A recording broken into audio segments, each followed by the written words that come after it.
लहानपणापासून एक कथा सांगण्याची वेगळीच ओढ होती.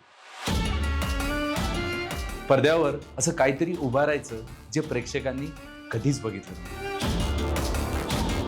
आल्यार पल्यार झाल्यानंतर मनामध्ये एक बीज होती की काहीतरी धाडसी करावं, काहीतरी वेगळं करावं, आणि त्यातनं जन्म झाला कबाडकोचा.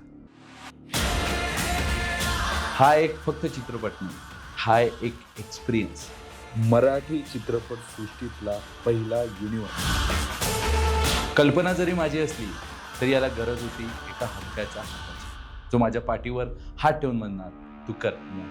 आणि हा मला पाठिंबा दिला आमचे निर्माते डॉक्टर रसिक कदम सरांनी.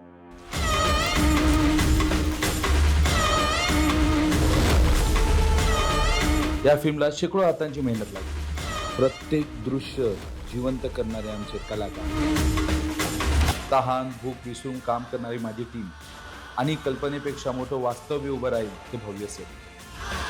दिग्दर्शक म्हणून माझं एकच स्वप्न होतं, मराठी प्रेक्षकांना असा अनुभव द्यायचा जो त्यांना थरार देईल.